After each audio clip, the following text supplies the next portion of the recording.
Today we're going to learn how to write an equation of direct variation. You're also going to hear that called proportionality.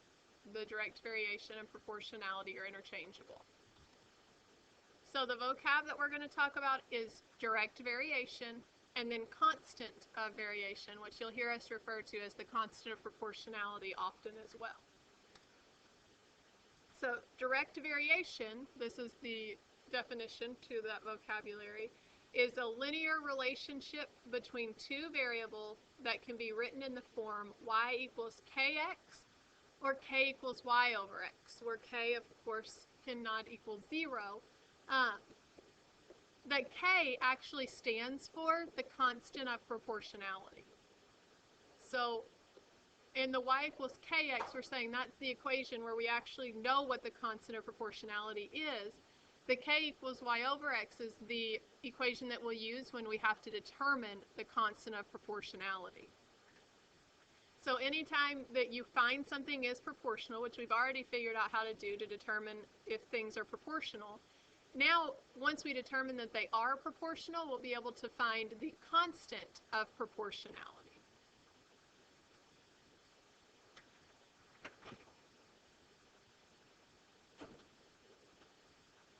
So given an equation, if this was y plus 8 equals 12, we knew we would solve for y by doing the inverse operation.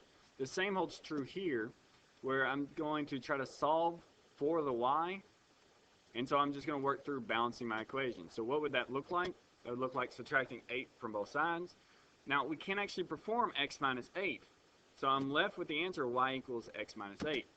So thinking back to the equation we wrote down, does y equal kx? Does it look like that? No, there is a key part that makes it stand out why it doesn't. The y plus 8.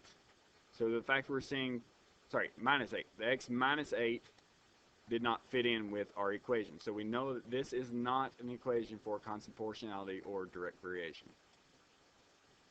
Another similar problem, if I was solving for y, because I'm always trying to get y by itself on this, I need to make sure I go through the steps of doing the inverse operation. So if I'm multiplying by y, I need to divide by, I'm multiplying by 3, I need to divide by 3 on both sides. So the 3's cancel each other out, leaving me with y equals 2/3 x. I can pull that x off to the side because it's just saying 2 times x, and I'm still saying times x. So does this look like y equals k times x? It actually does. Even though that this is 2/3, that is our k in this problem. So that is a number times x. K is that variable, but we just happen to know what the variable is in this case. It is 2/3. So this is direct variation. This is constant proportionality. Our constant is 2/3 in this problem. That's what the k represents. So pause the video. Try this problem out on your own. All right, we're going to continue. Isolate my variable, solving for y, I need to subtract 3 from both sides. I get y equals 3x minus 3. Now, a lot of people are going to just put down x because they're going to think 3 minus 3 can eliminate. This is 3 times. I can't complete that multiplication there, so this is actually as far as this problem will go down. It's going to be a common error for a lot of people. So check yourselves, see if you can't understand that. If you don't understand, make sure you ask questions tomorrow during class. So this is not proportional because it is 3x minus 3. We have that minus in there. If ever we're left with a minus or plus, it will not work for us. Here's another problem to try out on your own. So pause the video. All right, we're going to continue. We're solving for y, so I need to divide 4 by both sides. The 4's will eliminate, leaving me with y equals 3/4 x. Notice there is no plus or minus in this problem, so we are safe to say that this is direct variation.